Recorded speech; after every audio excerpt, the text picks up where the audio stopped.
estava olhando o Zoom Group Chat.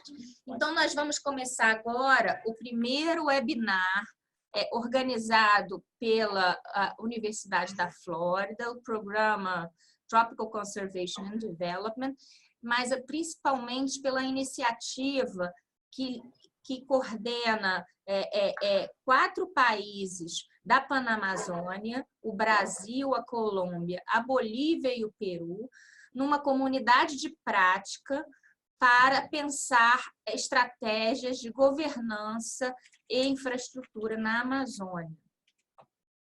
Juntamente com nossos parceiros de campo, nós estamos examinando ferramentas e estratégias para melhor usar a governança e reduzir as ameaças dos projetos de infraestrutura. Mas, ao longo da comunidade de prática, várias iniciativas e grupos de trabalho têm sido derivados das discussões. E uma das questões que nós identificamos a partir desse ano, por conta da situação particular, não só do Brasil, mas de outros países, é a questão da influência política e de atores locais na manutenção dos ganhos, né, das políticas socioambientais e também na resistência aos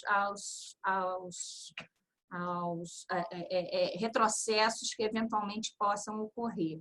E por isso nós selecionamos esse webinar tão relevante para ser o nosso primeiro webinar do semestre. Nós convidamos as ambientalistas Adriana Ramos e Suzana Pádua para dividir conosco um pouco a sua percepção da emergência ambiental atualmente enfrentada pelo Brasil e, na sua perspectiva, quais devem ser ou quais estão sendo as ações necessárias para resistir e reverter os riscos de resultados negativos oriundos não só do governo brasileiro, das ações do governo brasileiro, mas de outros eventuais governos que tenham perspectivas não tão pró-desenvolvimento sustentável. A Suzana Pádua é doutora em desenvolvimento sustentável pela Universidade de Brasília e possui mestrado em estudos da América Latina com especialização em educação ambiental aqui pela Universidade da Flórida, nos Estados Unidos. Suzana atua na área de pesquisa e educação ambiental há mais de 21 anos, é cofundadora e presidente do IP, Instituto de Pesquisas Ecológicas, ajudou a criar a Escola de Conservação e Sustentabilidade Ambiental, ESCAS-IP, que oferece cursos de curta duração em diversos temas socioambientais, inclusive o primeiro mestrado e MBA em parceria com o SEAT, a USP e a Artemisa. Ela é colega da Choca, líder da Vina, estudiosa do WWF Russell e Train. A Adriana Ramos é formada em comunicação social e associada do Instituto Socioambiental, ISA. Ela trabalha na área de políticas sociais e ambientais e direitos indígenas há mais de 20 anos. Coordena o grupo de trabalho florestal do Fórum Brasileiro de ONGs, FBONGs, e movimentos sociais para o meio ambiente e desenvolvimento. E é secretária executiva do Fórum Amazônia Sustentável. Ela representou o FBONGs no Comitê Orientador do Fundo Amazônia por 10 anos e foi membro do Conselho Nacional de Meio Ambiente, CONAMA, por 2 mandatos. Então, eu dou boas-vindas a Suzana e a Adriana, agradecendo mais uma vez terem aceitado o convite, numa agenda bastante atribulada, e passo a palavra para elas. O formato, então, do nosso webinar vai ser o seguinte: a Adriana e a Suzana vão fazer os primeiros comentários, dando um panorama para nós, um diagnóstico da situação vivenciada no Brasil nesses últimos meses. Então, nós reservamos até 20 minutos para cada uma, para fazer essa apresentação inicial. E depois, cada uma delas também retoma com a palavra, quem começar retoma, colocando um pouco de suas perspectivas de de soluções, de ações necessárias para que os retrocessos não sejam tão profundos como tem preocupado muitos de nós. Eu vou deixar um pouco a Suzana. Nós temos, então, um total de 50 minutos para as duas. Como vocês duas estão próximas, usando o mesmo microfone, isso facilita, porque eu posso controlar o tempo e aí a gente coordena, vocês se coordenam entre si, a gente pode fazer um bate-papo bastante dinâmico e não necessariamente um formato tão rígido, tirando proveito de que vocês conseguiram estar juntas, né? Então, acho que também isso facilita um pouco essa dinâmica, dando mais leveza ao diálogo, e uma e outra podem se complementar quando acharem necessário, né? Então, essa também é a minha proposta de adaptação. Haja visto o esforço de vocês de estarem juntas, acho que foi ótimo terem vocês aí na mesma tela e no mesmo microfone.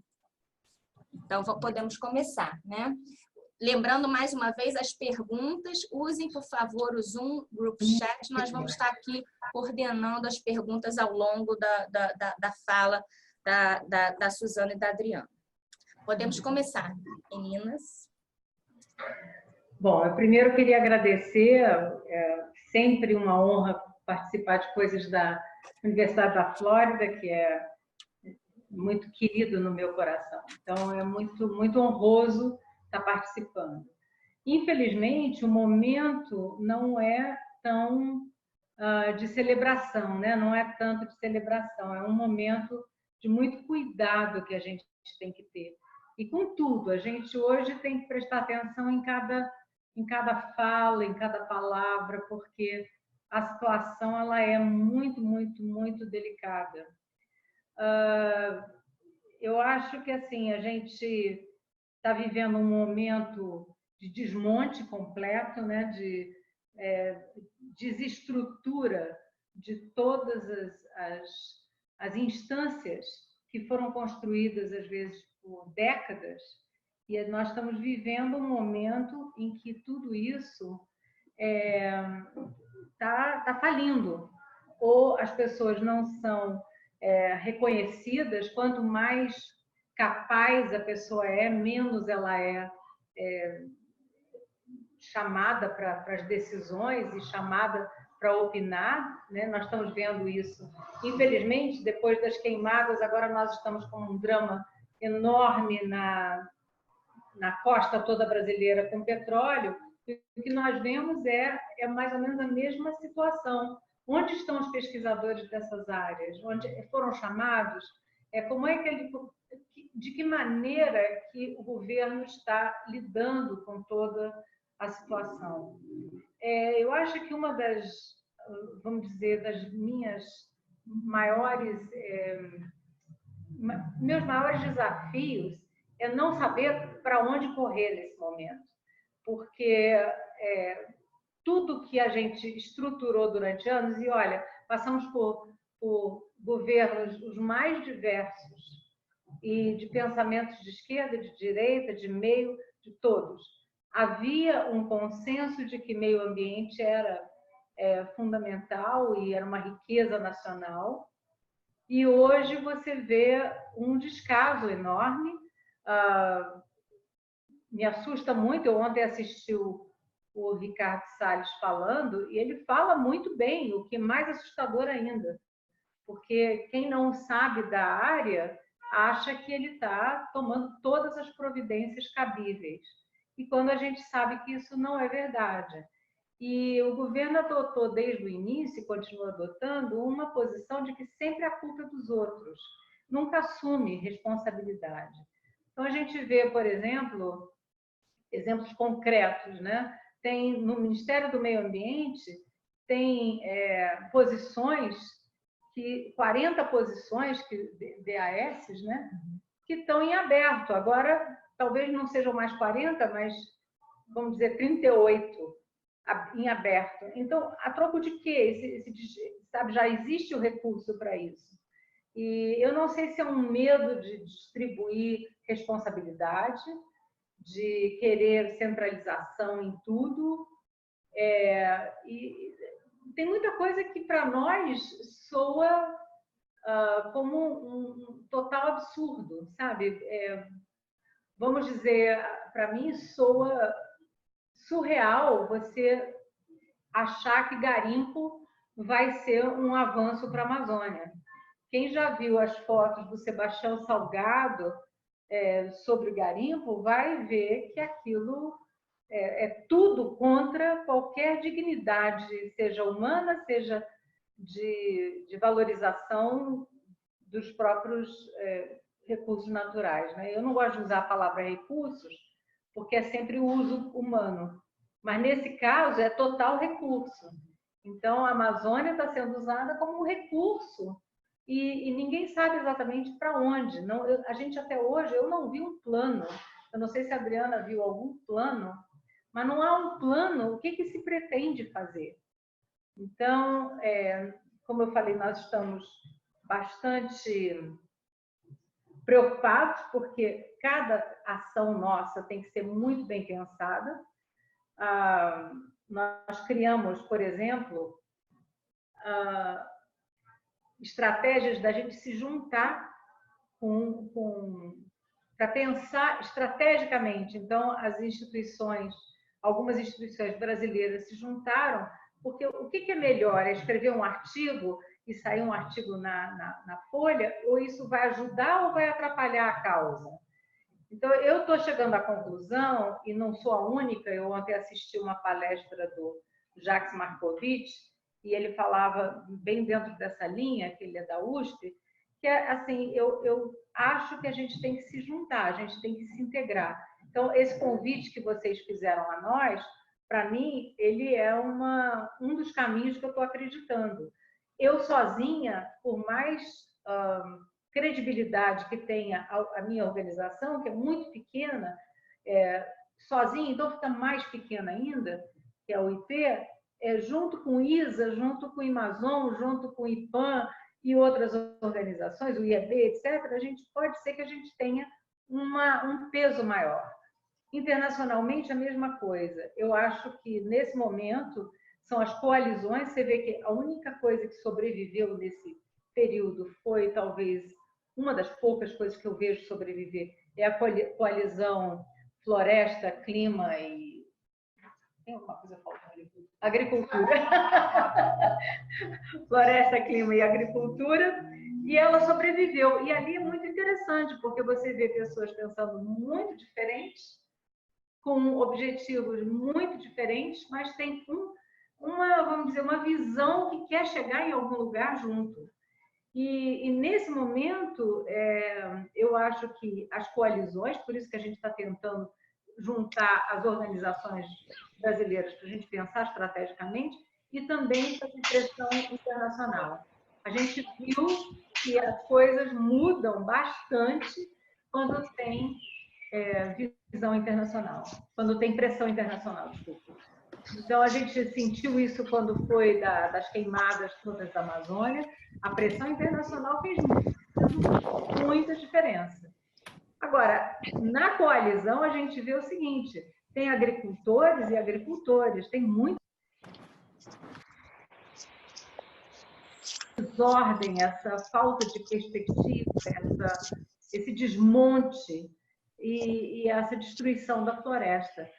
E da mesma forma que a gente vê em todas as áreas. Tem gente, e o que eu sinto é que as pessoas estão coagidas, elas estão com medo. Então, das organizações, vamos dizer, IBAMA, ICMBio, o INPE, a gente viu o que aconteceu com o Ricardo Galvão, que é uma celebridade, uma pessoa que está acima de qualquer suspeita. E, muito pelo contrário, ele é assim, um notório saber da área. E assim, os dados não agradam, então manda ele embora. E esse tipo de situação, eu confesso que eu não estou há 21 anos, como vocês falaram, eu estou há mais de 30, infelizmente, mostra a minha idade, mas o fato é que eu nunca pensei em toda a minha vida de estar vivendo uma situação tão dramática. Qual é a minha esperança? A minha esperança é exatamente isso que nós estamos fazendo. A gente está se integrando e vendo aonde que nós podemos fazer a diferença. É uma situação inusitada, né? Nós fomos à entrega da carta para o ministro, para o Maia, né? O presidente da Câmara, que estavam 7 ex-ministros do meio ambiente, de todas as vertentes possíveis. E as falas de todos foi extremamente contundente. Eles não querem, eles não conseguem conceber o que está acontecendo, porque sempre houve uma continuidade, não importa de que forma, assim, por mais controversa ou por mais, vamos dizer, contrária à opinião, nunca houve uma vontade de descontinuidade como está agora. Então, eu acho que essa é a minha introdução.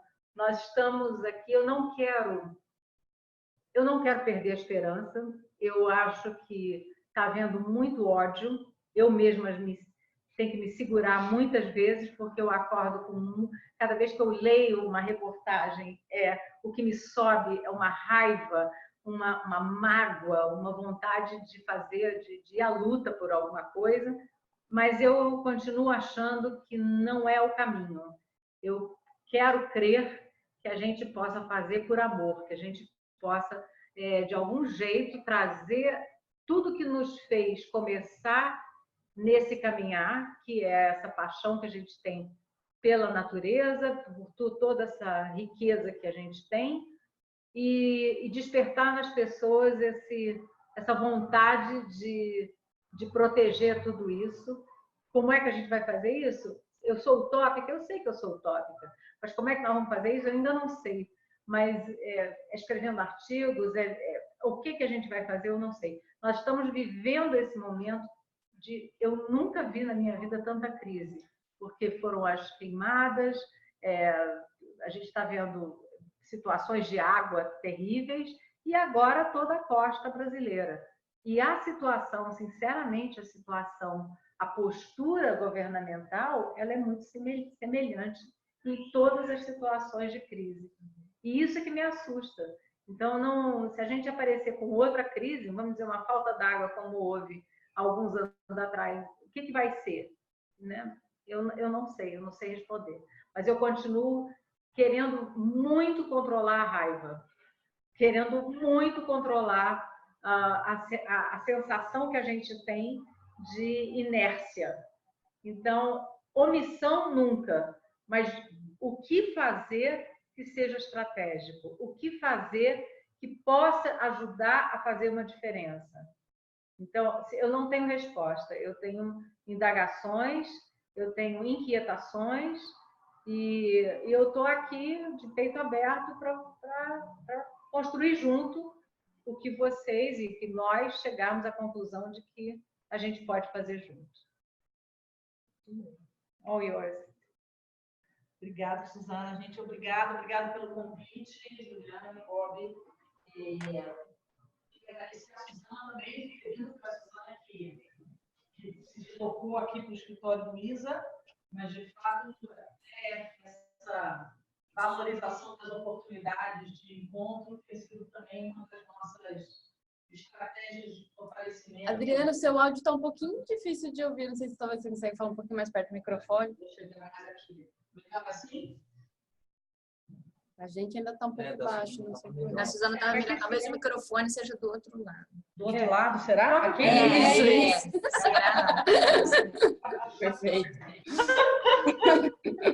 Bem, obrigada. Bom, então, Lado, fazer essa conexão maior entre os diferentes grupos da sociedade, as pessoas. Adriana, ajusta a sua câmera. Resistência. Oi? tá ótimo. Tá ótimo. Tá.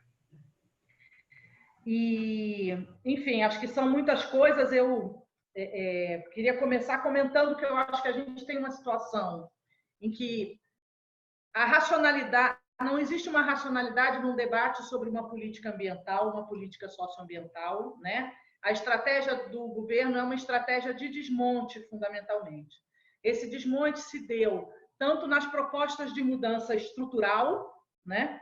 Como numa estratégia de esvaziamento da ação política. Então, mesmo nos casos em que a estrutura não foi extinta, porque, por exemplo, toda a Secretaria de Mudanças Climáticas do Ministério do Meio Ambiente, todos os departamentos que cuidavam da questão do controle do desmatamento, tudo isso foi extinto, fundamentalmente. Então, mesmo naquilo que não foi extinto... Alô? Estamos ouvindo, tá bom. Ah, não, desculpa, é que o computador aqui deu um tilt na imagem, só um minuto. Pronto. Aquilo que não foi extinto vem sendo esvaziado, né? Isso se dá na agenda ambiental, por exemplo, em toda a agenda da questão do controle e da fiscalização, em tudo que havia de agenda positiva, de fomento ao uso sustentável, implementação da Política Nacional de Mudança Climática, e na questão do financiamento. E isso se dá também, por exemplo, no esvaziamento dos fundamentos constitucionais, né? Isso é uma coisa que a gente tem visto muito, por exemplo, na agenda indígena, né? Em que a abordagem do governo toda tem sido uma abordagem na perspectiva da retomada de uma abordagem tutelar e assimilacionista, né? Deixando todos os fundamentos da Constituição, da questão da participação, da autonomia da organização social das comunidades em segundo plano, né? Há manifestações objetivas, por exemplo, da FUNAI, no sentido de restringir a autonomia das organizações indígenas, a autonomia das próprias comunidades no estabelecimento de parcerias. Isso é uma coisa muito forte, né? Esse esvaziamento e esse desmonte já estão refletidos também, por exemplo, na proposta orçamentária do governo para os próximos 4 anos, né? Então, a gente tem, por exemplo, no caso da agenda ambiental, o meio ambiente aparece como um dos eixos de investimento do plano plurianual, e aparece com a maioria dos recursos destinados ao Ministério da Agricultura. Então, para vocês terem uma ideia de um levantamento que foi feito pela Sueli, ex-presidente do IBAMA, e que está publicado num artigo que ela e o Fábio Feldman publicaram no jornal Valor, né? Você tem 100 bilhões previstos para uma rubrica chamada Agropecuária Sustentável, que é aqui que leva a maioria do recurso todo para o eixo de meio ambiente, e é uma rubrica do Ministério da Agricultura. Então, você tem 100 bilhões para agropecuária sustentável, enquanto que você vai ter 2,2 bilhões para as ações finalísticas do Ministério do Meio Ambiente, para os próximos 4 anos. Então, o governo já consolida, na sua visão do orçamento para os próximos 4 anos, a forma como ele está vendo essa agenda ambiental, né? Uma outra estratégia, além do desmonte e do esvaziamento, é a estratégia da tentativa de apropriação, que a gente vê nessa questão do orçamento. Então, chama de meio ambiente, mas joga o orçamento para o mapa, né?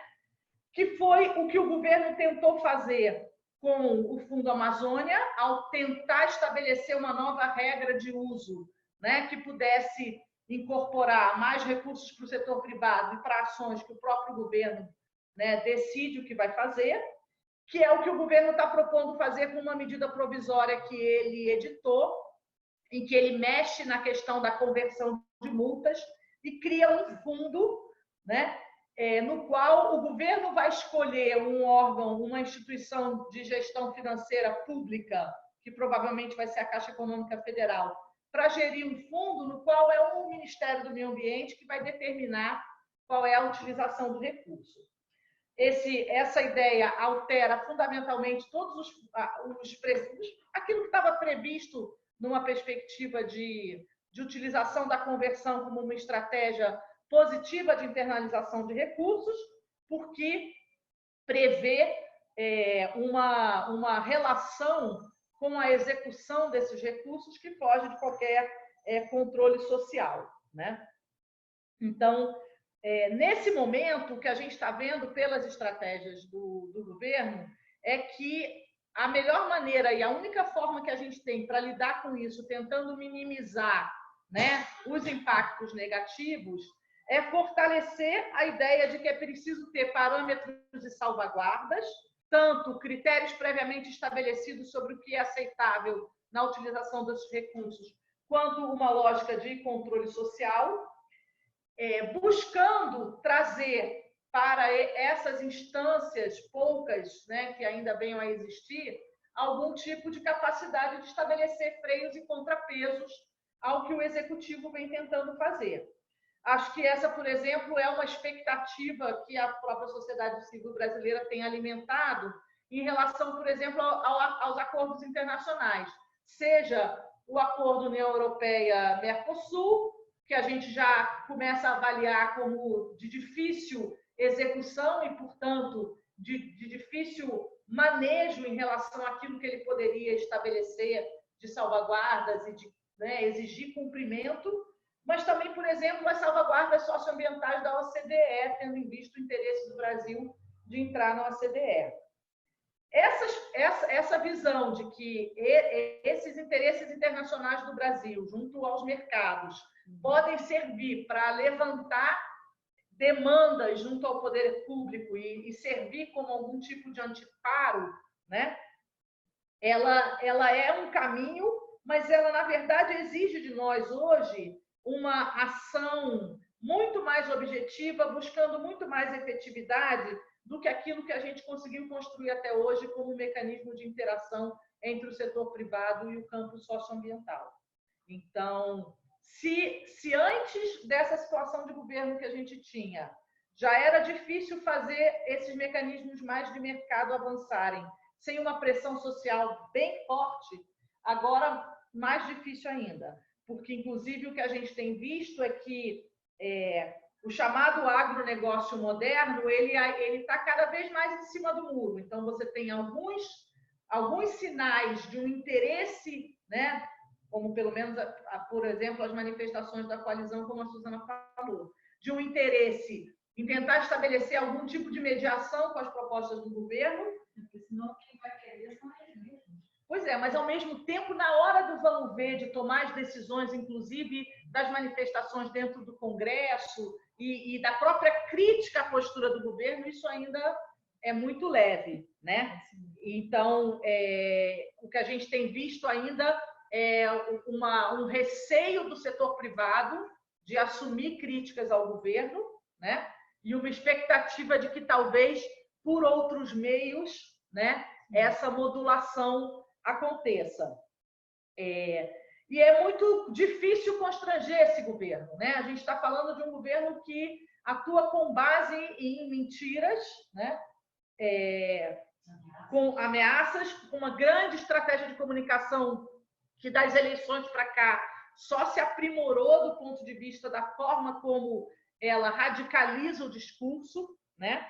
E aí a gente tem buscado ler bastante, buscado bastante informação sobre essas análises que foram feitas acerca do processo eleitoral, né?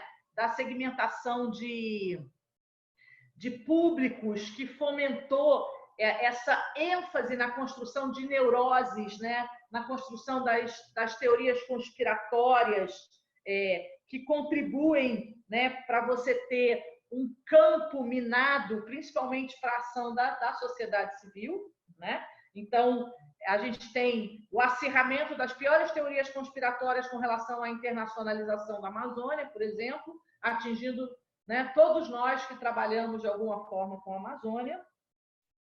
E tem um aspecto importante na agenda objetiva que o governo vem trazendo, principalmente o Ministério da Agricultura, que também coloca uma questão sobre esse potencial, digamos assim, de ação do próprio setor do agronegócio, que é a agenda relacionada à questão fundiária, né? Então, o governo vem com uma proposta ainda mais flexível do que as anteriores para a regularização fundiária, né? Defendendo a base do governo no Congresso, defendendo a venda de terras para estrangeiro, né? E agravando a distinção entre o interesse dos donos de terra e o interesse dos produtores rurais, né? Cada vez mais consistente. Como a Suzana falou, na busca pelos responsáveis que nunca são do governo, né? De que eles têm sempre que culpar alguém, a sociedade civil está sempre sendo citada nas diferentes crises. No caso do fogo aconteceu isso, no caso do óleo nas praias agora mais uma vez, né? Fazendo parte de uma estratégia bem objetiva de criminalização da sociedade civil, que a nós preocupa muito, porque a gente não sabe até onde isso pode ir, e a gente tem visto que em outros países isso significou desde a expulsão de instituições de alguns países, até a prisão de lideranças e dirigentes de ONGs enquadrados em legislações que falam sobre ameaça à soberania nacional, enfim. Então, um acerramento grande de tensões e ameaças sobre a sociedade civil, organizações recebendo visitas da ABIN, das polícias, questionamentos, um processo bastante forte de controle. Então, a tentativa de controle de quem está fora, que é a sociedade civil, a coação dos servidores públicos e uma estratégia bem deliberada de cooptação de lideranças e movimentos sociais, né? Toda essa estrutura da guerra digital, das notícias falsas, né? E aí nos colocando esse grande dilema de como tratar aquilo que a gente produz de informação, como dar consistência e visibilidade e fortalecer narrativas científicas, né, em contraposição a essa negação da ciência, e numa perspectiva de que para informar, para sair do buraco que a gente está, a gente precisa informar e educar, e o que é muito mais difícil, de muito mais longo prazo, enquanto que a construção das paranoias e das teorias conspiratórias é muito mais fácil, né?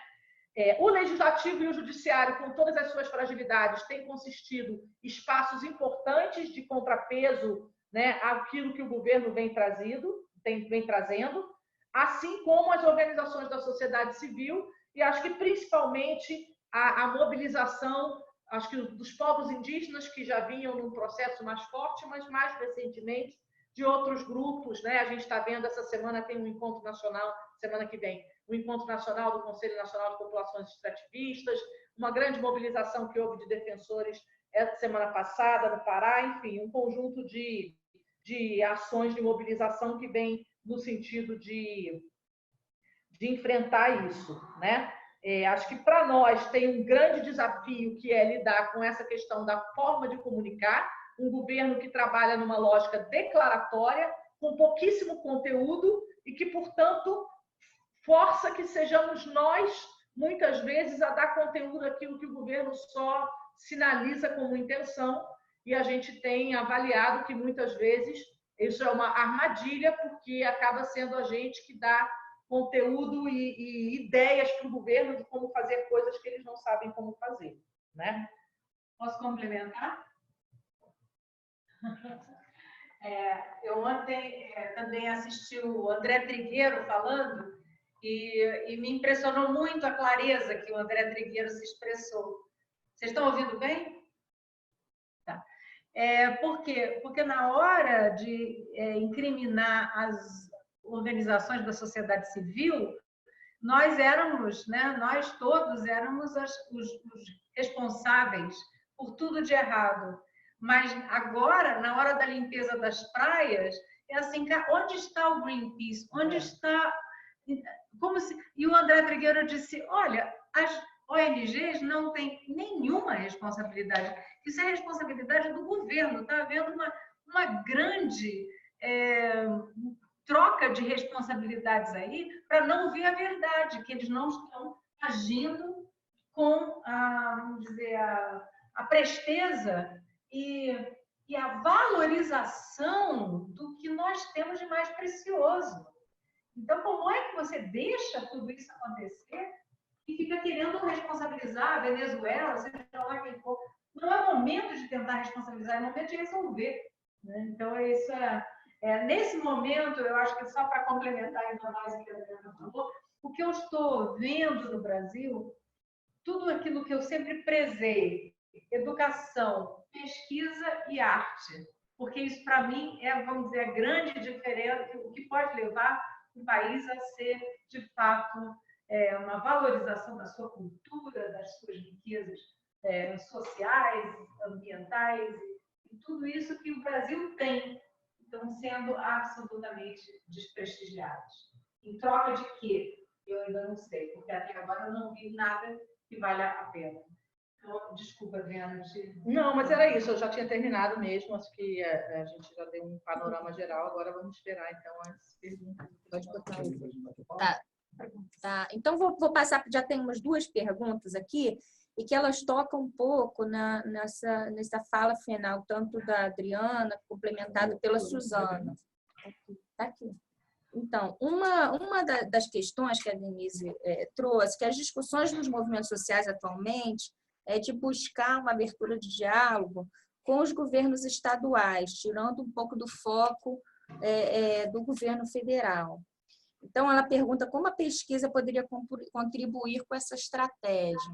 E, de fato, complementando a pergunta dela, eu tenho observado, eu participei no último mês de discussões, tanto lá na semana da Climate Week, quanto semana passada teve também um movimento de concatenar estudiosos e praticantes da Amazônia na Universidade de Princeton.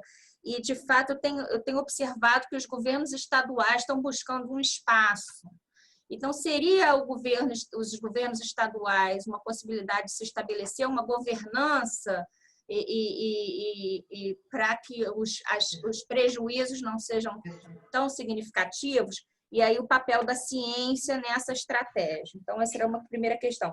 A outra questão também dialoga com essa. Um dos participantes escutou de um aliado do governo que estamos numa guerra de narrativa, uma disputa entre fatos e valores. Quer dizer, como então a ciência se posiciona e se traz ainda mais evidências para que, de fato, a narrativa sustentada em ciência ela prevaleça, né? E o que, de fato, a gente também observa em alguns fatos, como a Suzana trouxe, especificamente no caso do INPE, que já tem uma história de monitoramento, de análise do uso da terra de vários anos, aperfeiçoando a cada ano. A gente tem o MAP Biomas, que é uma iniciativa que também congrega estudiosos do INPE, de instituições públicas, com instituições do terceiro setor. Então, como, de fato, a narrativa sustentada na ciência pode fazer frente a essa outra narrativa mais vazia, mas que convence, de certa forma, né? O que vocês veem nesse sentido? Eu vou começar aqui, depois a Adriana complementa. Eu vejo 2 coisas. Primeiro, a ciência, para mim, sempre foi fundamental. A gente se baseia na ciência para errar menos, para ousar mais, ir a novos rumos, etc. Só que, assim, tem um quadrinho do Fábio Scarano que eu uso muito nas palestras, que é a diferença entre o cientista e o tomador de decisão. O cientista adora uma discussão, ele leva um tempão para fazer uma declaração, porque pode estar errado. Então, você tem um medo muito grande dos dados estarem corretos em tudo. E o tomador de decisão, ele quer aquilo para amanhã, né?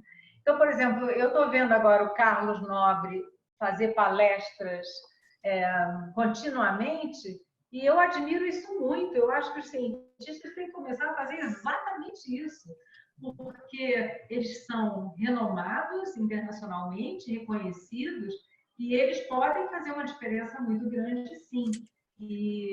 Então, assim, eu incentivo, eu estimulo os cientistas a não terem tanto medo de errar, não. Vamos embora, vamos agitar para a gente poder tomar decisões um pouco mais sérias mesmo e com base, né, em alguns dados que é o que está faltando.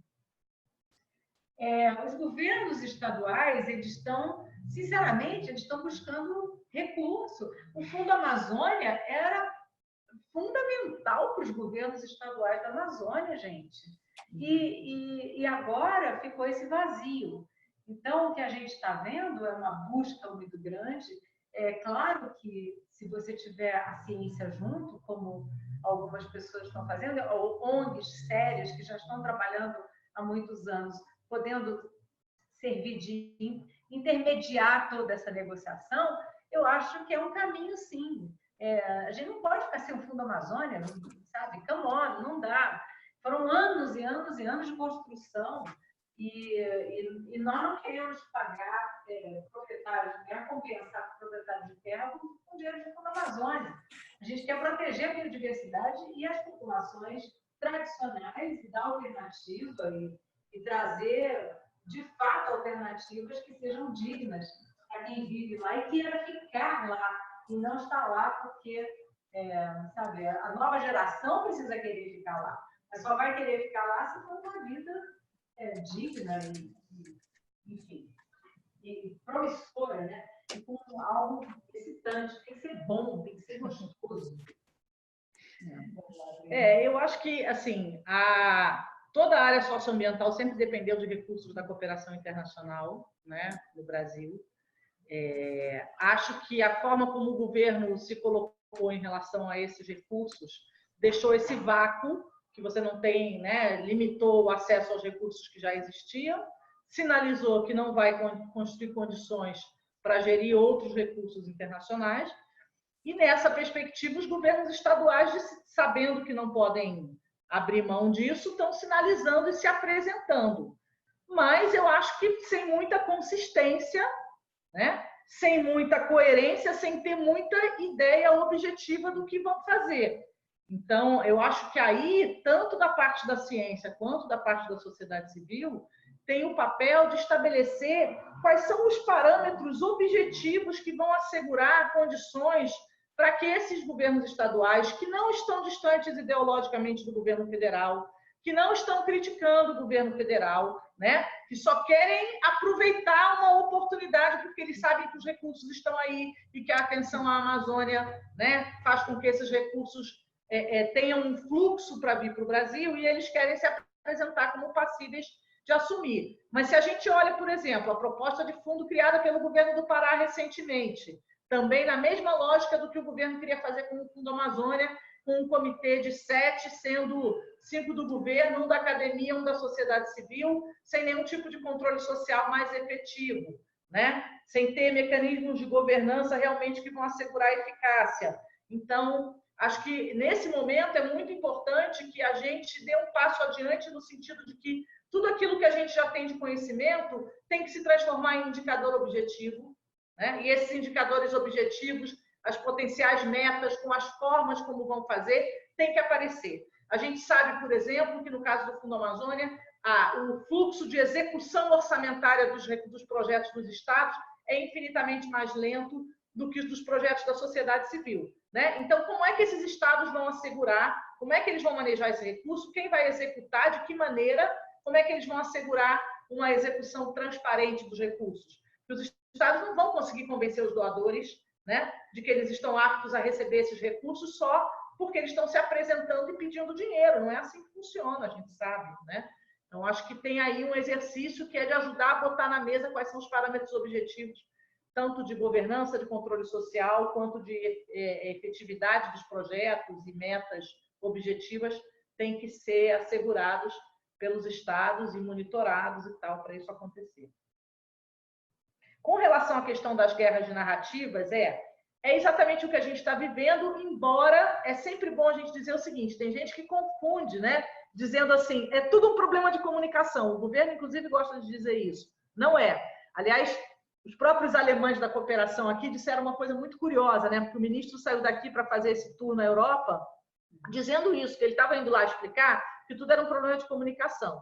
E ele voltou com um discurso muito mais pianinho do que o que ele saiu daqui. Porque ele se deu conta de que não é a questão de comunicação, não. As pessoas estão entendendo, elas sabem, elas têm informação. O que está em disputa é um projeto e um modelo para a Amazônia. Mas vai muito além do que aquilo que a gente sempre discutiu como disputa, né? Que era entre o desenvolvimento sustentável e não. A gente tem um governo racista, genocida, cujas propostas são de, como eles mesmos já assumiram, tem que destruir tudo, não tem nada para construir, foi o que o próprio presidente disse, tem que acabar com todo o ativismo ambiental e as minorias têm que se subordinar à lógica da maioria. E a gente sabe que se seguir esse receituário, né, a Amazônia não tem perspectiva de futuro.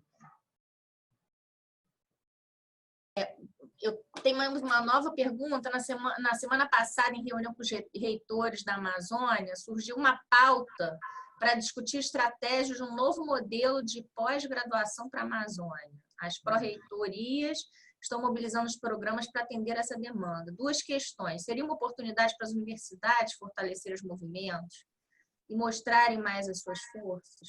Seria uma forma de forçar a dar conteúdo, armadilha, para fazer um contraponto às pesquisas e produções em curso que estamos fazendo em favor da Amazônia?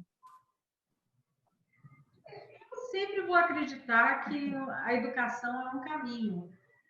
Tem que ver que tipo de educação, porque, vou dar um exemplo, sabe, assim, estou sendo um pouquinho pelo outro lado. As universidades e o mundo acadêmico, muitas vezes, é muito fechado, porque quer pesquisa pura, porque quer conhecimento, acha que você, por exemplo, a Amazônia tem o que o Carlos Nobre e o próprio Cláudio Fábio, meu marido, tem defendido muito, são alternativas econômicas para a biodiversidade brasileira e principalmente a biodiversidade amazônica.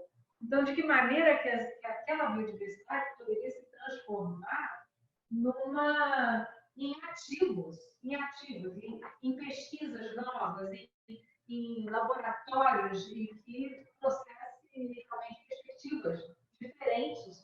Porque, gente, convenhamos, se a gente continuar como está, o futuro da Amazônia, ele é sinistro, ele é duvidoso. Porque as pessoas, infelizmente, não respeitam o que está acontecendo. Então, vai reduzindo, sabe? Até garimpo. Eu estava falando com a Adriana que uma ideia conspiratória que eu tenho na minha cabeça de por que o garimpo, mas eu não tenho nem coragem de dizer, porque ela é tão horrorosa, mas assim, por que ele está preferindo garimpo a uma coisa digna, né? Mas eu quero mostrar, assim, quando você fala de trazer economia para dentro, vamos dizer, de uma lógica de conservação, uma lógica de sustentabilidade, muitas pessoas da academia acham que isso é quase que uma coisa, assim, um soco no estômago, sabe? Uma agressão. Então, tem que ver de que maneira que isso vai ser implementado. Eu sou extremamente preocupada. Educação, para mim, é a base, sabe, da ousadia. A gente vê isso em pequenas coisas, sabe? Eu fico impressionada quando eu vou por aí, vejo as mudanças que ocorreram por conta da base educacional, de ousadia, de coisas, de caminhos novos. Então, sou extremamente favorável. Eu queria mencionar, se vocês tiverem a oportunidade de ler a Piauí, que tem assim a posição do Ministério da Agricultura e a posição do Ministério do Meio Ambiente, e eles parecem que estão trocados. Então, vale a pena também de vocês... Eles estão trocados. Assim, a ministra da Agricultura está defendendo mais o meio ambiente do que o ministro do Meio Ambiente, né? Que está parecendo mais uma figura ali de sustentação do agronegócio velho, não é nem novo. Enfim, eu quis deixar de mencionar isso. Eu acho que a gente já, pelas todas as experiências existentes na Amazônia, seja aquelas que surgiram pela pesquisa, seja aquelas que surgiram das comunidades ou mesmo da ação das ONGs, a gente já aprendeu que é o seguinte: a solução não está na cabeça de ninguém, a solução não está num segmento só, a solução está exatamente na capacidade das pessoas de associarem diferentes formas de conhecimento, né, de diferentes sistemas de conhecimento e encontrarem soluções conjuntamente. Então, também não acho que a academia sozinha dá exemplo. E aí vou até comentar, por exemplo, a gente tem buscado muito esse diálogo com essa ideia da Amazônia 4.0, da economia com base na biodiversidade, porque a gente também acredita nisso.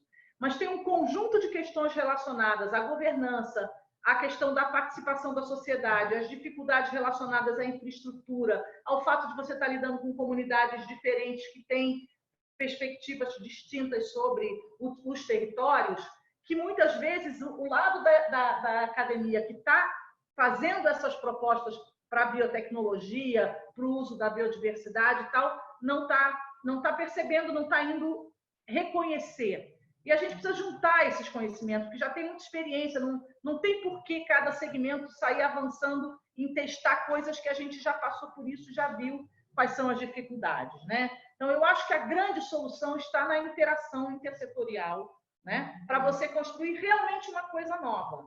Para você... A gente vê muito isso, por exemplo, quando a gente trata do tema de mudanças climáticas com os povos indígenas. É muito curioso, porque a gente teve um avanço muito significativo no cenário internacional, inclusive, do reconhecimento da importância dos povos indígenas, seja pelo indicador objetivo de que são os territórios, né, com menor índice de desmatamento e maior conservação, seja por uma perspectiva de participação da sociedade, né? Os índios hoje são chamados a participar desses espaços. Mas, no geral, eles são chamados a participar para responder as perguntas que somos nós que continuamos a fazer para eles, né? Poucas vezes a gente abre esse espaço numa perspectiva de compreender que essas sociedades criaram, né, ao longo das suas histórias, muito mais conhecimento sobre resiliência, adaptação, né, novas frentes predatórias, como diz bem o Ailton Krenak, né, que nós estamos sobrevivendo a isso há 500 anos, vocês aqui a gente quer ver como é que vão se lidar com esse momento mais radical, né, de um governo que olha para todos nós querendo que a gente suma do mapa. Então, eu acho que cada vez mais a gente precisa perverter essa lógica anticientificista e binária do governo, né, com conhecimento mais integrado, né, com diferentes formas de conhecimento e se apropriar daquilo que a gente já conheceu. A gente, no momento, acho que a gente não precisa nem inventar muito. A questão é conseguir trazer esse conhecimento que a gente já construiu, né, para fazer a disputa em relação ao que está se propondo aí para os governos. Então, por exemplo, esse debate da questão da mineração nas terras indígenas, ele é um debate super interessante por isso, porque tem várias formas de você debater. Agora, a principal deveria ser, quer dizer, na cabeça de quem isso é uma solução para quem, né?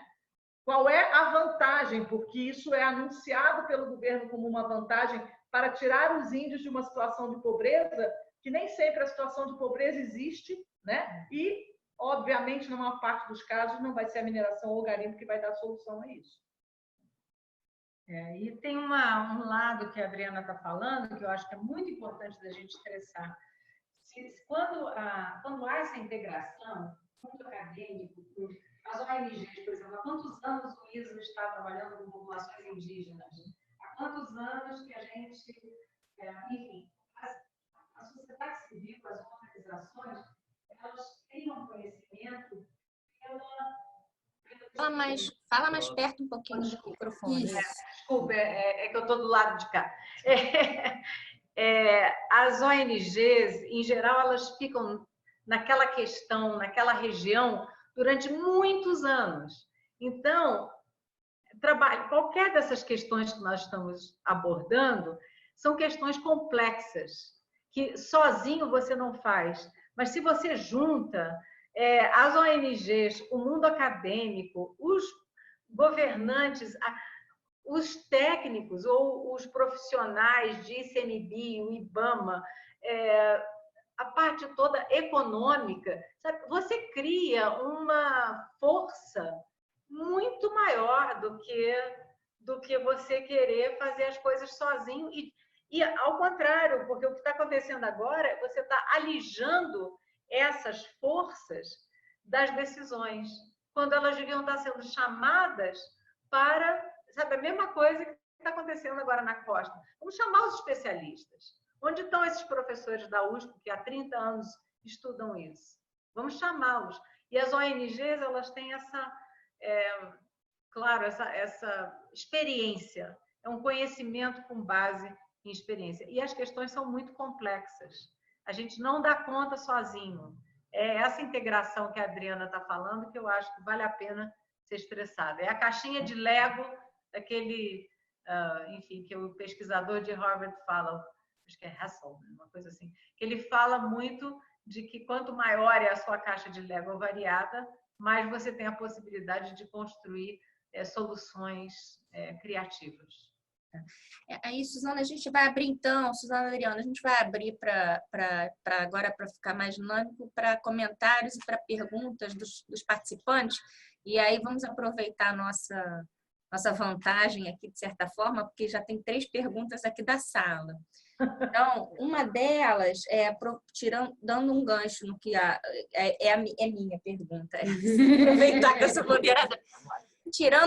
Pegando um pouco desse gancho da fala, que eu acho que é de fato o caminho da governança participativa, um pouco até da experiência que a gente construiu em conjunto no Fundo Amazônia, foi um processo de amadurecimento, e os outros conselhos, o próprio CONAMA e outras tantas experiências de construção coletiva, com diferentes visões. A coalizão Brasil, Agricultura, Clima, Floresta também busca um pouco dessa dinâmica de trazer diferentes atores para o diálogo. Enfim, mas quais os espaços que restaram ou que podem ser construídos? Porque, de fato, e para além do controle do governo federal, porque essa que é a minha grande questão. A gente está, de fato, estamos todos anestesiados e de certa forma, perplexos com a situação nesses 10 meses de desconstrução de 20, 30 anos de políticas. Mas agora, a gente também tem que agir rápido, porque a gente vê que a desconstrução é muito rápida. Então, a minha dúvida, que eu não tenho resposta, queria um pouco ouvir de vocês, o que vocês têm pensado nessas reflexões coletivas, quais os caminhos alternativos de construção, de governança, de fortalecimento, seja através da mídia, seja através da união das universidades com os movimentos sociais, enfim, quais são esses caminhos. Aí vou passar para a Carol e para o Sinomar, que também tem perguntas. Aí vocês respondem essas e depois a gente abre para os demais participantes. Perfeito. Acho que a minha é bem no caminho do que a Juliana estava falando, mas talvez um pouco mais atuada. Eu queria entender quais os desafios que vocês veem para criar essa junção, para trazer essas pessoas para a mesa, ou sejam as ONGs conjuntamente, mas também dialogando com a academia, com os movimentos sociais. Porque, assim, não é novo essa conversa que a gente tem de que a gente precisa se juntar. Assim, acho que agora tem um inimigo muito forte vindo com uma pressão, mas, assim, ainda eu vejo que é desafiador, né? Eu queria ver como vocês veem, quais são os desafios de criar essas pontes desses diálogos, que é um pouco do que a gente está tentando fazer aqui no projeto, de criar uma comunidade diversa, que pense sobre a sua prática e que tente ver novos caminhos para melhorar e fortalecer, né? Então, aqui eu vi um pouco isso. E por que o Sinomar vai fazer? Fica aqui no meio. Tranquilo. Eu também. Tá. Eu vi que, enfim, vocês falaram muito também dos desafios. A minha pergunta vai mais direta, assim, se vocês acham que existe autocrítica a ser feita pela área socioambiental, se sim, quais seriam elas? Só para dar, eu acho que é complexo a gente pensar sobre escala e ângulo, mas assim, pensando que a gente teve, de certa forma, nos anteriores, ou nos governos, principalmente do Lula e da Dilma, um pouco aproximação, enfim, dos grupos com o governo. Então, qual a autocrítica que a gente deve fazer agora, né? E, obviamente, é o lado extremo, né? Do outro lado. Enfim, mais direto. Então, Vou começar do final aí, pela pergunta do Mar. Eu acho que a autocrítica que a sociedade civil organizada, em todas as instâncias, muito além das ONGs e da área socioambiental, tem que fazer é sobre a questão do fortalecimento dos mecanismos de democracia participativa, né? Porque eu acho que ali sim a gente teve digamos, uma falha de permitir que esses instrumentos, esses espaços de participação ficassem muito à mercê dos diferentes governos, né? E que a gente não conseguiu institucionalizar o apoio à sociedade para que esses espaços fossem, digamos, consolidados como espaços necessários para o desenvolvimento de políticas de Estado. E aí, de uma certa forma, é relativamente fácil você dizer, ó, tá aqui, estamos extinguindo 300 conselhos, porque isso aqui é uma farra de viagem, porque isso aqui não tem efetividade, porque, de fato, em alguns espaços, né, você não tinha muito essa efetividade. Acho que, por exemplo, não é o caso do CONAMA. Acho que o esvaziamento do CONAMA ele é contraproducente com qualquer perspectiva de efetividade. Então, o que eu acho também que a gente tem que entender é que esse governo que está aí ele é totalmente diferente dos outros, né? Eu, por exemplo, comecei a trabalhar, tem 25 anos que eu acompanho o Congresso Nacional na pauta indigenista. Eu conheço o Bolsonaro desde que eu comecei a trabalhar aqui, né? Para mim, nada surpreende, porque ele sempre foi um parlamentar anti-indígena, o discurso racista dele sempre esteve lá. Mas, para quem não acompanhava a pauta indígena, que era talvez a única pauta na qual ele se manifestava proativamente, para além da defesa corporativa das Forças Armadas, as pessoas, né, muita gente não conhecia ele, né? Então, é muito surpreendente que ele consiga se vender como uma coisa antissistema, mas a gente também tem que entender isso, quer dizer, não estamos lidando com um projeto de Estado, um projeto de país com o qual tenha alguma perspectiva de possibilidade de diálogo, não. Nós estamos lidando com o anti, aquilo que não vê a mesma coisa que a gente vê. Então, eu particularmente acho, até brinco aqui com o pessoal, digo para mim, assim, a minha primeira medida de segurança, e a gente acho que uma das primeiras coisas que a gente, como sociedade civil, tem procurado fazer é, numa perspectiva de segurança holística, né, nos colocar numa situação de segurança para poder dar algum passo à frente. Então, o primeiro passo para nós, para a academia, para todos nós que somos atualmente considerados os inimigos públicos número 1 da nação, é uma questão de segurança. E nessa perspectiva de segurança, eu brinco aqui. Eu estabeleci para mim uma medida protetiva que eu não chego a menos de 300 metros do ministro do Meio Ambiente.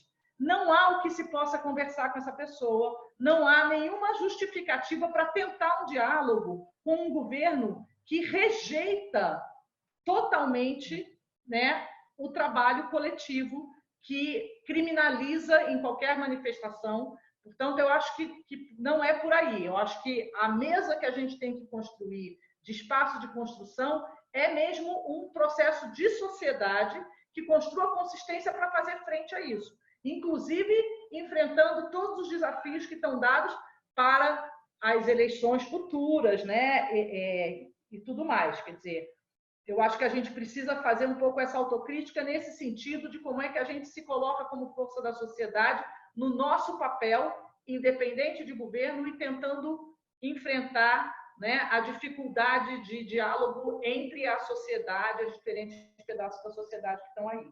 Acho que no campo socioambiental, a gente ainda tem no legislativo e no judiciário espaços de possibilidades, né? Não são as melhores parcerias, mas são espaços de disputa, inclusive em relação ao governo, e cada vez que o governo que o executivo se coloca contra essas instituições, mais fortalece a perspectiva de que por ali a gente consegue construir alguma coisa, né? Então, o que eu acho é que a gente tem que, enquanto sociedade, buscar realmente essa união, porque o inimigo é mais forte, e aí eu acho que movimentos sociais, organizações da sociedade civil, do terceiro setor e academia, né? Buscar mais união, buscar construir propostas e construir narrativas que se contraponham, né, à visão negacionista do governo, e fortalecer os movimentos sociais e fortalecer a voz dos processos coletivos, porque, inclusive, a lógica da cooptação ela é muito forte no governo. Então, a gente, para se contrapor à cooptação de algumas lideranças, por exemplo, a gente precisa fortalecer a voz dos processos coletivos. Então, e aí eu acho que vale também uma autocrítica, que é a forma como nós, muitas vezes, ONGs e academia, lidamos com lideranças dos movimentos sociais de uma forma, eventualmente, de buscar uma representação, uma participação, quase que muitas vezes utilitariamente, porque a gente não quer deixar de ter um representante, né, indígena, uma mulher. Hoje em dia a gente tem aí todos esses, né, esses checklists desses segmentos que a gente precisa seguir, mas em que medida a gente está realmente criando espaços interativos em que a gente constrói coletivamente, né, para a gente poder sair um pouco. Eu acho que nesse ponto é muito interessante olhar a forma como o movimento indígena se posicionou nos últimos anos em relação a todos os governos, né? Com essa coisa de estar sempre na rua, de estar sempre se manifestando, de ser mais independente dos diferentes governos do que até outros movimentos, e de mostrar que essa força do grupo que é mais minoritário de todos, né? Porque eles são menos de 0,5% da população brasileira, mas que até agora o governo não conseguiu, pelo menos na parte formal, né, burocrática, normativa, não conseguiu efetivar nenhuma das ameaças a esses grupos. Claro que o próprio discurso do governo já estabelece uma lógica de violência no campo, que é inegável, mas, objetivamente, tudo que o governo sinalizou, ele ainda não conseguiu, tá? Porque eles estavam numa mobilização forte, numa estratégia de comunicação unificada de diferentes dessa narrativa. Então, eu acho que a gente tem que olhar para isso como um exemplo para buscar esse fortalecimento mútuo em cima de agendas objetivas comuns, mas construídas efetivamente horizontalmente.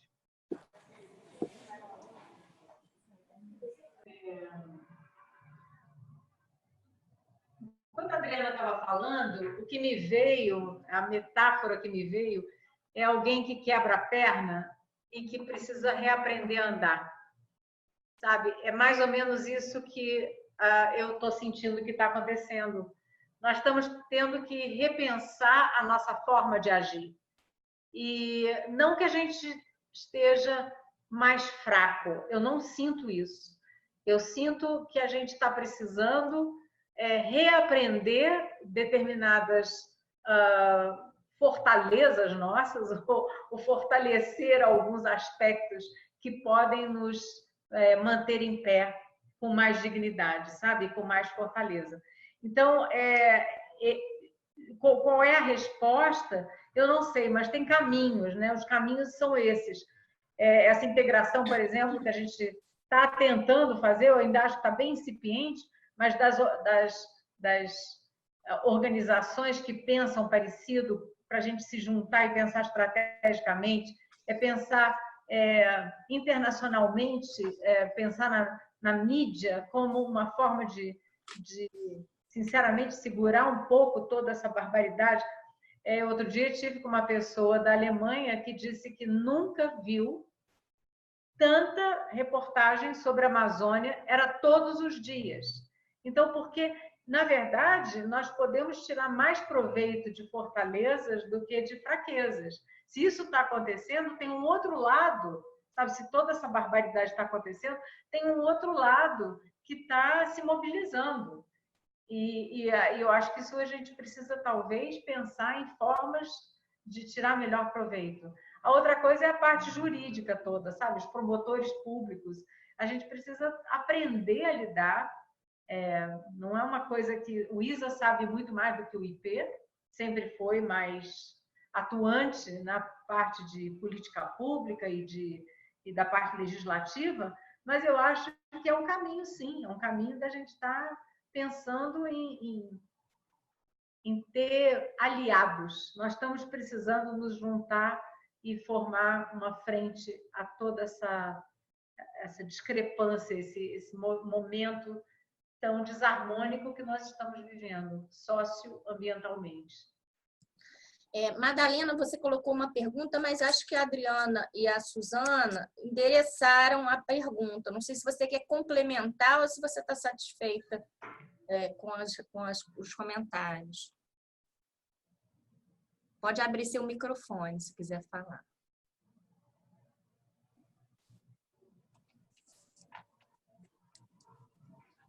Pronto, está aberto seu microfone, Madalena. Então, eu acho que de forma mais objetiva, de certa forma já foi contemplada, mas o que a gente pode pensar enquanto estratégia para a junção, né, das universidades, ONGs e outras instituições, e quais as ações que podem ser feitas de forma coletiva? De certa forma já foi contemplada, mas alguns exemplos, algumas projeções futuras, enfim, algo mais a curto prazo, de imediato e de forma mais operacional. Eu creio, assim, as universidades e o mundo acadêmico brasileiro, ele está igualmente sendo desmontado, sabe? Você vê a CAPES e o CNPq, de repente, o pessoal está querendo desmontar também a verba de bolsa, está tudo ameaçado. Eu vejo muito a Universidade Católica fundamental, que é a integração de fora para dentro. De que maneira que essa pressão do mundo acadêmico, tem tanta universidade que tem interesses no Brasil, eu nunca recebi tanto e-mail e mensagens de apoio de pessoas do mundo inteiro, vendo o que nós podemos fazer para acabar com o fogo na Amazônia. O que está acontecendo? Como é que a gente pode se integrar? Claro que é um momento e depois isso vai esmorecendo. Mas as universidades, eu acho que a gente pode fazer, sabe, um encontro na Universidade da Flórida, que saia no New York Times. Não sei, eu não sei exatamente, mas vamos pensar juntos, porque eu acho que a pressão ela é muito, muito, muito válida. E a USP, eu sei que já está fazendo um encontro semana que vem sobre mudanças climáticas e chamando especialistas de várias áreas. Eu acho que por aí. Eu acho que tem dois caminhos. Eu acho que um caminho é a gente fortalecer as ações que são locais. Eu acho que a gente está lidando com desconsiderar não só da ciência, como da realidade dos fatos, né? Então, eu acho que existem muitas iniciativas locais que buscam dar concretude e solução aos problemas locais, especialmente quando a gente pensa na Amazônia, que precisam ser fortalecidas não só porque é aí que a gente encontra os indicadores e os elementos concretos para se contrapor a essas narrativas que são esotéricas, né? Como é aí também que a gente vai poder recomeçar a construir, né? Porque eu acho que a gente tem que imaginar isso, quer dizer, estamos vivendo um período ruim, tende ainda a piorar nos próximos 1, 2 anos, provavelmente, mas vai passar, né? Se a gente trabalhar direitinho, então vai passar em melhores condições e a gente tem que ter as condições de reconstrução. Então, eu acho que uma coisa de olhar para as iniciativas locais e valorizar essas construções de solução locais e essa perspectiva de um mútuo fortalecimento, né? De que quando a gente está construindo uma resistência a esse governo, essa resistência vem pela valorização da ciência, mas também pela valorização do conhecimento tradicional, pela valorização da ação local, da mobilização social, que todos nós possamos reconhecer que todas essas estratégias conjuntamente é que são a nossa maior fortaleza, né? Então, não adianta também ações muito voluntaristas de que, né, um ou outro vai solucionar o problema, é essa fusão. E aí eu acho que tem um espaço, por exemplo, maior, e acho que a gente vê aqui no Brasil, por exemplo, a SBPC se colocando nessa discussão de entender que tem um espaço maior de interação no legislativo, né? De entender que tem que contribuir para que a gente pense, por exemplo, litigância no judiciário como uma coisa estratégica, porque muito do que a gente precisa reverter do ponto de vista do que o governo está fazendo vai ter que ser no judiciário, e aí tem que chegar no judiciário com muito dado científico, né? Com muito embasamento, com muito argumento. Isso tem timings que são diferentes do que muitas vezes as instituições estão acostumadas a trabalhar. Então, acho que para todos nós, quer dizer, tudo bem, eu trabalho na área de advocacy, mas mesmo para mim, estão aqui os meus colegas de outras áreas, Luísa participando aí, né? O Éder e tal, o pessoal da rede de sementes. são timings diferentes, o da ação política, o da pesquisa, né, o da sistematização de informações, e a gente precisa encontrar um timing comum de dizer a gente precisa do máximo de resultado, dado científico, experiência sistematizada, para usar isso num processo político mais imediato, né? Então, acho que a gente ir tendo esses espaços para ir afinando as estratégias conjuntamente, para que a gente possa potencializar o que a gente faz, é fundamental.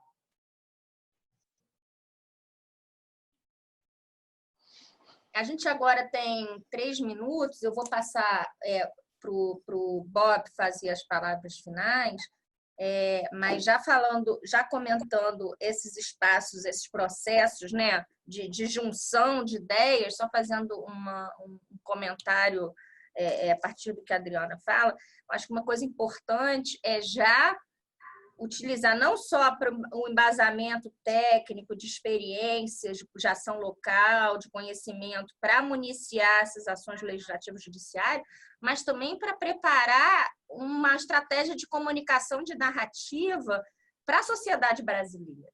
Porque, de fato, a narrativa ainda é muito dispersa. A gente tem visto muita cobertura das questões de Amazônia, mas eu não sei ainda até que ponto isso interessa a nós que somos as pessoas já engajadas nesse assunto, ou se de fato ele já está permeando a sociedade como um todo. Então, fazer essa construção e essas pontes com os jornalistas especializados, com a grande mídia que chega às massas, e eu acho que já está tendo uma sensibilização. Na semana passada, o José Roberto Marinho estava no evento em Princeton, passou o período todo, quer dizer, ele é o líder da TV Globo. Então, quer dizer, está tendo um movimento de sensibilização das mídias que chegam às grandes massas. Então, acho que é uma coisa importante, de fato, criar essas governanças, esses fóruns de discussão. Eu acho que o Bob vai falar um pouco que o GIA pode ser um caminho, a gente criando essa comunidade de discussão permanente, mas também esse vínculo com a comunicação para as grandes massas, né, para a sociedade, para já se preparar até para uma mudança daqui nas próximas eleições. Então, vou passar para o Bob agora. Obrigada, Suzana e Adriana, de fato, mas o Bob vai fazer os agradecimentos. Tá bom, em nome de todo sim. mundo. Sim, eu quero agradecer a Adriana e Suzana e a todos os participantes também por suas contribuições e dizer que temos uma situação bastante difícil, mas e que pode até piorar, mas também vocês deixaram a gente com um pouco de otimismo, né? Sugerindo formas de realmente juntar, criar essas novas narrativas, trabalhar no judiciário, etc. E eu creio que a gente precisa se juntar para fazer isso. Eu só queria fechar com algumas possibilidades concretas que a gente tem em nosso projeto. A ideia aqui é mostrar, primeiro, que a gente está tendo um conjunto, esse é o primeiro webinar aqui, mas amanhã temos outro em espanhol, porque nossa rede é pan-amazônica, sobre a situação atual em Bolívia. E especificamente vai falar um pouco sobre as queimadas, mas também a ligação entre isso e o processo de expansão da fronteira agrícola, né? E as políticas públicas relacionadas a isso. Então, é uma situação bastante paralela relacionada. E os outros são em novembro e dezembro, primeira quinta-feira de cada mês, sobre quarta, né? Quarta de cada mês, 6 de novembro, 4 de dezembro.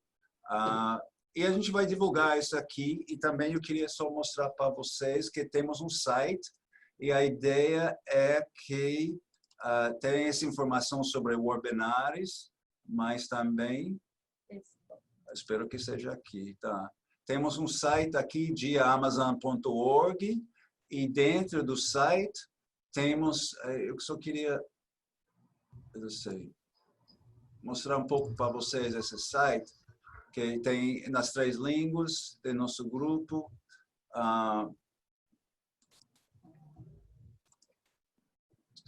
tentando navegar isso. E temos várias regiões em que estamos trabalhando, temos temas específicos que estamos trabalhando, e tem esse espaço de comunidade, que tem grupos de discussão. E a ideia é que a gente quer continuar trabalhando essa discussão nesse grupo. Temos um grupo que já está sendo criado sobre como lidar com essa problemática. A gente vamos colocar as perguntas, as respostas, continuando, trocando ideias nesse espaço, tá? Então, só um pontinho, se o pessoal puder colocar no chat o e-mail, quem escreveu o nome, sim. O contato, de alguns que já estão mais ligados no dia, a gente tem o contato, mas de outros não. Então, a gente inclui junto no... Exatamente. Não sei se todo mundo está vendo o chat, porque a gente está vendo, mas tem ao lado direito, mas aqui embaixo, onde tem vários ícones, tem um para chat. Você tem que clicar nele e você vai ver o chat. E embaixo você pode escrever, onde está escrito Type Message Here. E, por exemplo, tem várias pessoas aqui que se apresentaram no início, mas outros que talvez não conhecemos e entraram depois. A Cristina é Cristina Inoue, imagino, mas não tenho certeza, porque a gente está só vendo a Cristina. O Galaxy S8+, não estamos sabendo quem é, e etc. Tá? Então, a gente agradece se vocês deixem essa informação com a gente, para a gente continuar essa conversa. E, mais uma vez, agradecemos a Juliana por ter organizado isso. Obrigado, Juliana. A equipe aqui, Carol, a Andrea e outros, e especialmente vocês, Suzana e Adriana, tanto para sua análise, quanto para deixar uma nota de otimismo ao final, tá? Vamos juntar e fazer o possível. Muito obrigado. Obrigado por tudo aí também, gente. Muito bom. Ok. Então, tchau. Até logo. Tchau. Obrigada. Obrigada. Obrigado. Obrigada, pessoal.